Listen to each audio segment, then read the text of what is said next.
Freedom is a dream of sleepless nights, the nights spent in terror and fire. The color which the oppressed wear is made out of blood, the sighs of little children left unheard.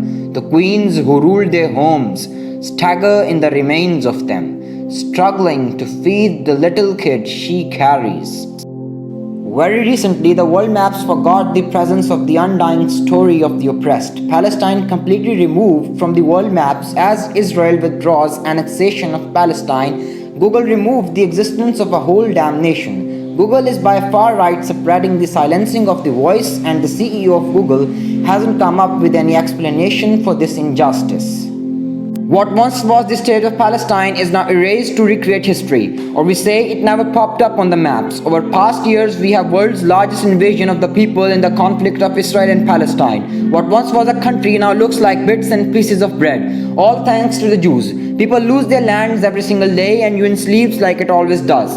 Since 1967, Palestinian people are fighting for liberation from the Israel, while Israel is performing acts of terrorism against them. The country shrinks like it never existed in the demographics. Indigenous people are doing large-scale liberation movement, but no one hears the voice. World turns its face away saying they are terrorists. How cruel.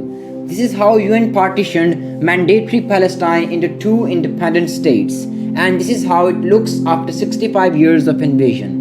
All the land forcefully taken up by Israel, and now they are trying to totally remove Palestine from the history. This red wall line is just for name. Since 1980, Israel is illegally constructing civilian settlements in the occupied West Bank to change the demography of Palestine. Jews have now spread all over the West Bank. The neighborhood seems to have made peace with Israel and have gone deaf. But the number of settlers increase day by day. World doesn't see the tears Palestine is shedding. Instead, world leaders like Trump and Obama and many European countries are spreading propaganda of Islamophobia. You think Islam is at war with the West? I think Islam hates us. There's something there there's a tremendous hatred there. There's a tremendous hatred. We have to get to the bottom of it. There is an unbelievable hatred of us. In Islam itself? You're going to have to figure that out, okay? You'll get another Pulitzer, right? But you're going to have to figure that out.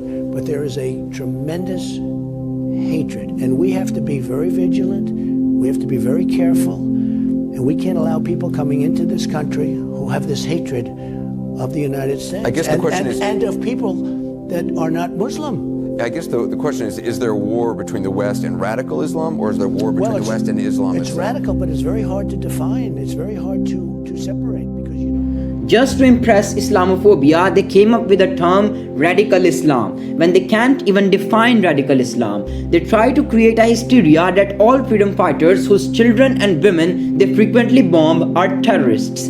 How are you gonna react when someone comes and murder your family? Won't you pick up a gun to retaliate, or you will say, bomb me more? Palestine is now acknowledged by 137 UN affiliated countries, and Israel has by force proclaimed Jerusalem.